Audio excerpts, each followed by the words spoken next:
G'day guys, it's Jimmy here and welcome to the Rugby podcast show where today we're going to review the game from the wee small hours of this morning between Uruguay versus Namibia. Both teams are in Pool A and both of these sides were not probably going to make the quarterfinals just because of the three teams above them. The likes of Italy, France and the All Blacks. It was going to be a monumental upset if they were to go through the next round. But the likes of Uruguay really pushed the likes of France and Italy, and Namibia pushed them as well. But their skill level probably wasn't going to match anyone else in this group apart from Uruguay. It was a different sort of a style approach actually. I thought that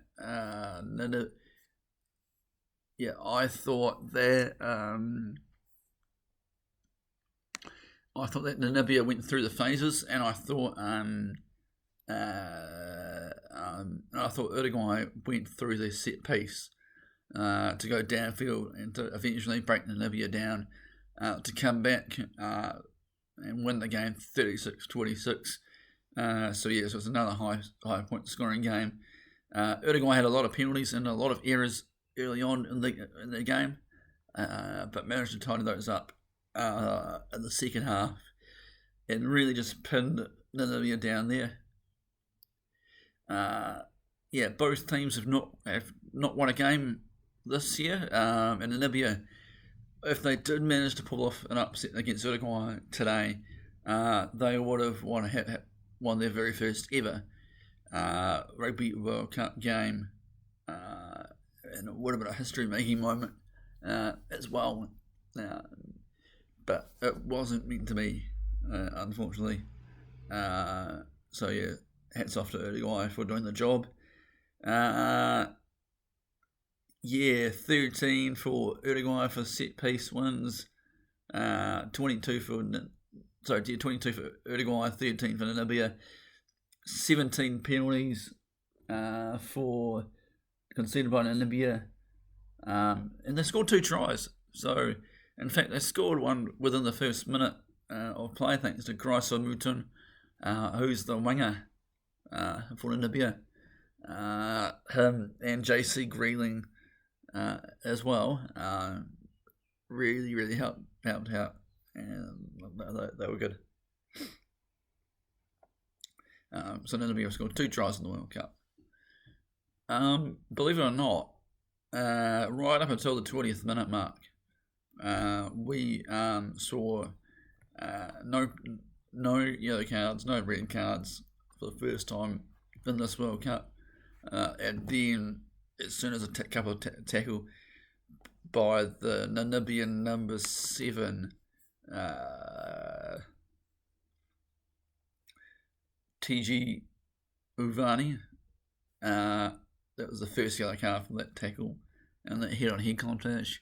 Johan Kotsia, the similar thing as well, and we also had a red card somewhere. No, we did not.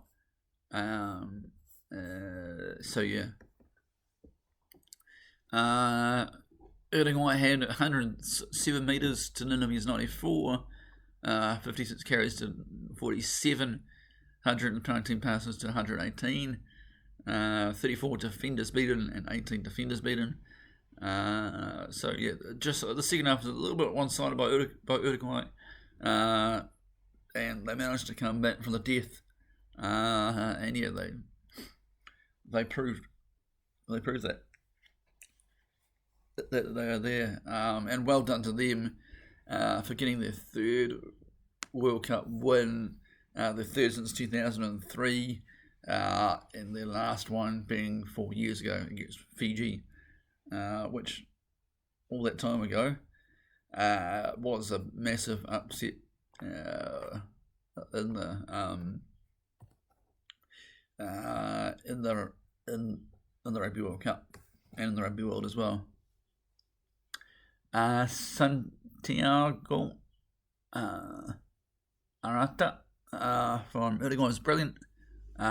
He set the game alight, I thought, and it's. I didn't know this before the game, before the World Cup, but for me, he was Uruguay's best player ever. Well, in this current squad, apparently. If you haven't seen this try, you should see the highlights of that. But that's when we can get them up for you guys. So Uruguay just still wanted the set piece in this game, and I think that's how they got the edge over Namibia.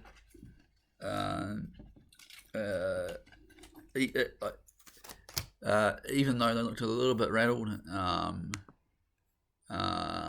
they early on they had enough composure and enough resilience to get the job done. And yeah, so next week they played the All Blacks Uruguay. That's it for Namibia. They've had a okay World Cup campaign. I wouldn't say it's the top Rugby World Cup campaign that they've ever had. It couldn't have been as bad as losing 143-0 to Australia. But however, it was probably mediocre from Namibia. But again, they were playing the likes of the French, the All Blacks, and the Italians, so they're always going to be undone. And yeah, I hope that World Rugby can give Namibia more games against the likes of Uruguay, against the likes of Georgia, against the likes of Portugal, and against the likes of Chile, just to help them with that,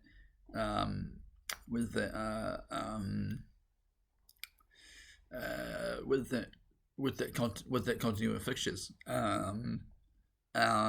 because we need Namibia to have more games so that we can see a little bit more about them, and not having to worry about them every 4 years. Because I think they're always going to make the African comp. That's if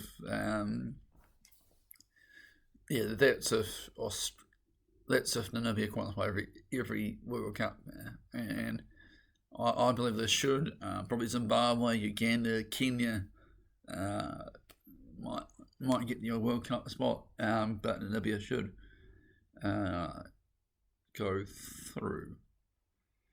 Alright, team, that's the review show, guys. I hope you enjoy it.